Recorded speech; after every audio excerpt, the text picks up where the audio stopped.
I grew up in Ogba, a low-income suburb in Lagos, southwest Nigeria. During a recent drive through the neighborhood, I visited a local shop I used to frequent. Not much seemed to have changed in over 8 years. No growth, no expansion. Sharing my thoughts with the owner, Bosse, she didn't miss the chance to onboarding and share her challenges with respect to accessing capital to grow a business, and when she does, it is from local informal lenders with rates as high as 60% per annum, making growth impossible. Now look around you. You will find millions of Bosse, stagnated and unable to grow, being in a constant state of frustration and poverty. 90% of transactions in Nigeria is in cash. This cash-driven behavior excludes them from accessing useful financial products that can increase productivity, drive economic growth, and alleviate poverty. Fintech is arguably one of the fastest growing sectors in Nigeria, yet the pace of financial inclusion remains sluggish. Cash is still king. This is not just the case in Nigeria, but in most African countries.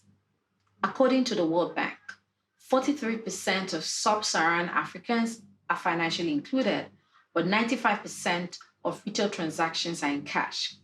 There seems to be a disconnect with the pace of investment versus the pace of inclusion, and this disconnect can be attributed to the constant battle to balance alpha with impact. Alpha can be defined as the excess return to be earned on an investment, and it is often as a result of active and conscious investing.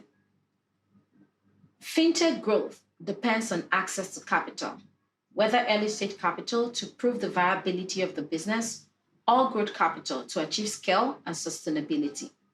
To achieve this balance, an impact-focused fintech needs the right type of capital.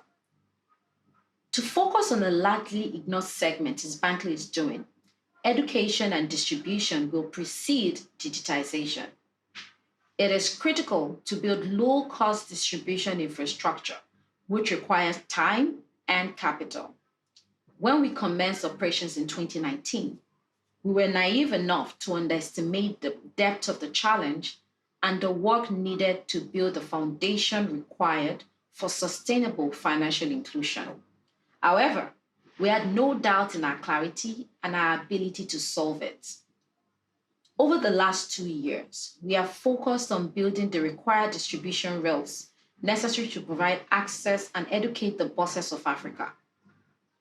We also understand that access is not inclusion, and so our work has just begun, and digitization is the next phase.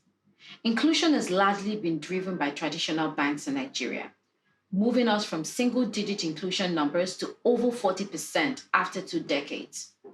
Now, the next phase of growth will be much more compressed, but not compressed enough to forget the mission. There is compelling evidence that alpha can coexist with impact, and we are committed to towing these uncharted territories, creating a win-win situation for every stakeholder. Thank you.